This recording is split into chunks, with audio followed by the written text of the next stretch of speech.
오늘 말씀은 마태복음 15장의 말씀인데 이제 여러분 기억나시는 말씀이죠. 수로 보니게의 여인. 수로 보니게는 그 팔레스타인 북쪽 지역에 있는 지역 이름입니다. 수리아와 베니게라는 두 지역을 합쳐서 합성어로 수로 보니게. 예수님과 제자들이 그 지역을 가셔서 마침 그 해안가인 시돈 지방, 두론과 시돈 지방을 가셨는데 한 여인을 만나게 됩니다. 이 여인은 성경 본문에 의하면 헬라인이라고 소개가 됩니다. 이방인이죠. 이분이 예수님 앞에 나오셨습니다. 예수님과 제자들이 움직이실 때마다 아마 쫓아다니신 것 같아요. 계속 뭔가 도움을 요청하고 호소하시면서. 딸이 귀신이 들렸는데 살려달라고 예수님께 요청을 합니다. 오늘 본문에 좀 특이한 것은 예수님께서 그 여인의, 무명의 여인입니다. 이름이 없는 이 여인에 대하여 환대하시지 않고 굉장히 냉정하게 말씀하십니다.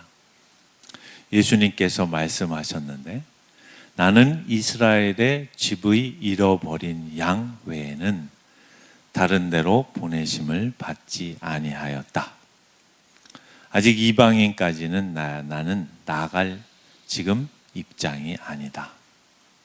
여자가 와서 예수께 절하며 이르되 주여 저를 도우소서. 대답하여 이르시되 자녀의 떡을 취하여 개들에게 던짐이 마땅하지 않습니다. 여자가 이르되 주여 올소이다마는 개들도 제 주인의 상에 떨어지는 부스러기를 먹습니다. 예수님께서는 이 여인에게 개라고 우회적으로 말씀하십니다. 당시에 유대인 외의 민족들에게, 인종들에게는 개라고 그렇게 업수의 여김을 받았었습니다. 이 여인의 반응은 더 놀랍습니다.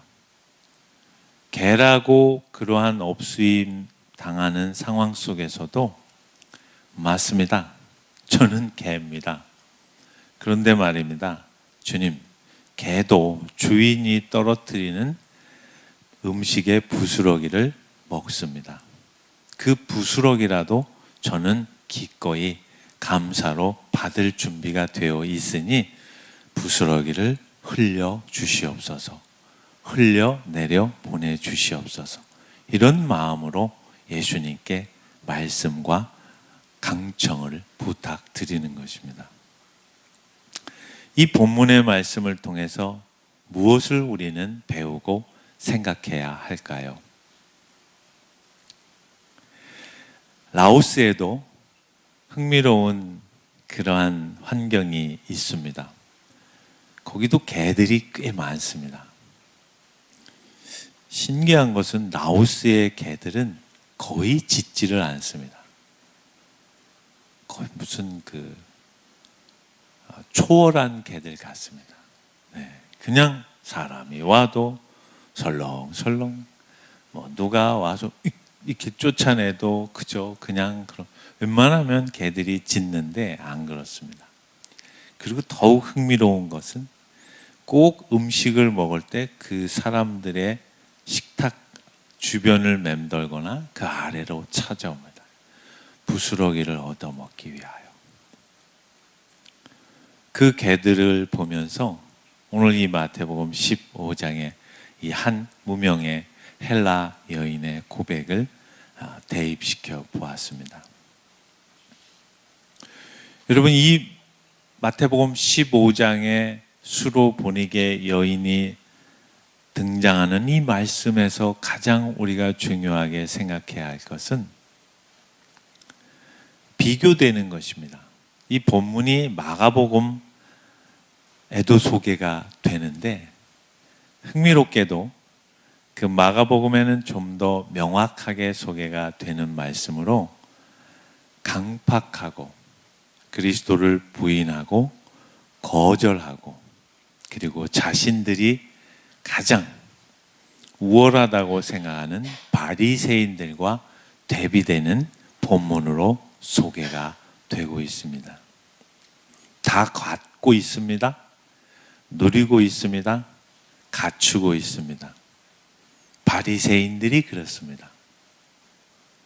헬라 이 무명의 여인은 절박합니다. 인생의 모든 것을 잃어버리는 참담한 심정으로 예수 그리스도 앞에 나왔습니다. 그걸 보여주시는 거죠. 누가 진정으로 은혜를 받을 자인가? 누가 진정으로 하나님의 사랑을 누릴 수 있는 존재인가? 여러분은 어떠십니까? 여러분의 삶의 전반에 있어서 이 무명의 수로보니게 여인과 같은 심정을 매 순간의 삶에서 얼마만큼 적용하며 살고 계시나요? 늘 우리는 우리 삶에 죄성과 이기심이 결합된 모습으로 무언가 우리 스스로 해낼 수 있다는 그러한 충만함에 살아가고 있습니다. 그것이 세상을 살아가는데 어떤 면에는 큰 힘으로 발휘될 때가 있습니다. 사실입니다. 그러나 오늘 이 본문에서 이 수로보니게 여인은 개가 되어도 그 어떤 치욕과 그러한 욕설과 모함과 비방이 나에게 허락될지라도 저에게 가장 중요한 대상은 바로 예수 그리스도 당신이십니다. 당신의 은혜, 그 떨어지는 부스러기와 같은 그 작은 은총 한 조각 저에게 허락되지 않는다면 저와 제 딸, 저희 가족은 이 세상을 살아가는데 아무 의미가 없는 존재입니다. 긍휼을 베풀어 주시옵소서. 은혜를 구합니다. 저를 도와주시옵소서. 딸이 귀신 들린 것에 자유롭게 된 것에 초점을 두는 말씀이 아닙니다. 이 보잘것없는 이름조차 소개되고 있지 않는 이 이방의 한 여인의 사람의 몸을 입고 이 땅에 오신 그리스도를 향하신 메시아이신 그분에 대한 복음의 여정 속에 밀려있는 그리스도 밖에 살 수밖에 없는 이방 한 무명의 여인의 그리스도를 향한 작은 믿음의 몸짓을 더 크게 부각하고 있는 말씀이 오늘의 본문의 말씀입니다. 예수님께서 대답하여 이르시되 여자여 내 믿음이 크도다. 이 여인에게 있어서 삶의 모든 영역 가운데 그리스도 외에는 답이 없다라는 절박감을 안고 사는 모습을 보여주고 있습니다. 우리는 어떤가요? 아마도 확신하지만 시작되는 새로운 한 주 가운데 저희의 뇌리와 기억 속에 라오스는 흐릿하게 지워져 갈 것입니다. 당연하죠. 그러면서 우리는 우리의 현실 속에 함몰되어 왜 나에게는 더 허락하시지 않는가? 라는 투정의 마음이 우리의 내면의 저수지를 소리 없이 채워갈 것입니다. 그것이 우리의 불행한 모습입니다. 갖고 있지 못하여, 누리지 못하여, 해결되지 않아서 불행한 것이 아닙니다. 우리의 삶 전 영역의 주인이 누구신가?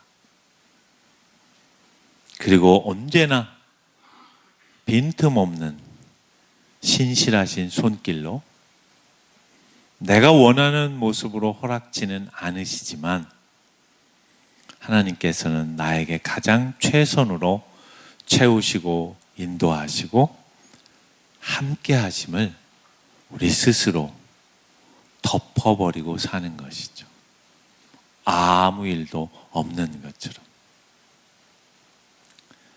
부스럭이라도 먹겠사오니 흘려주십시오. 여러분 어떻습니까? 우리의 한 주의 삶에 그리스도의 은총 없이는, 주님의 인도하심 없이는 저는 아무것도 할 수가 없습니다. 제가 할 수 있는 삶의 영역에서 정성을 다하겠지만 주님, 주의 도우심이 없으면 무의미한 것을 아오니 도와주시옵소서. 귀신 들린 자녀만이 문제가 있을까요? 여러분, 이 화려하고 찬란한 대한민국 이 수도 서울과 이 성남시가 얼마나 귀신의 영역 안에 있는지 영적인 눈으로 보시면 아시지 않습니까? 우리의 자녀들을 귀신의 손, 그 악귀 안에서 어떻게 지켜 보호하시겠습니까? 영어를 잘하는 것, 산수를 잘하는 것, 그런 것도 중요합니다. 그러나 라오스에 하나도 배우지 못한, 그 제대로 된 교육의 혜택도 누리지 못한 아이들이 갖고 있는 그 영혼의 맑음, 그 깨끗한 눈빛, 양말조차 없어서 늘 그냥 맨발로 다니는 그 아이들의 그 피폐함 속에 있는 그 영혼의 그 부유함은 우리 아이들이 감히 따르지 못하고 있다는 것은 우리가 갖고 있는 부요 속의 불행함입니다. 실제 그렇습니다. 오늘 이 말씀 가운데 그 은혜를 생각하며 시작되는 한 주간을 그냥 피상적인 마음이 아니라 진심으로, 절실하게, 그리고 절박함으로 주님의 은혜의 보좌를 사모하며 여러분의 삶의 모든 정황을 주인 되시는 주님의 보좌 앞에 가지고 나아가셔서 지금 내 눈앞에 해결이 안 된다고 끝난 게 아닙니다. 신실하신 주님은 그분의 방법으로, 그분의 때와 그분의 시간과 그분의 내용으로 우리에게 채우시고 고치고 회복하실 것입니다. 기대하시고 전심으로 주님의 은혜를 사모하시는 여러분과 제가 되기를 주님의 이름으로 축원을 드립니다. 기도하겠습니다.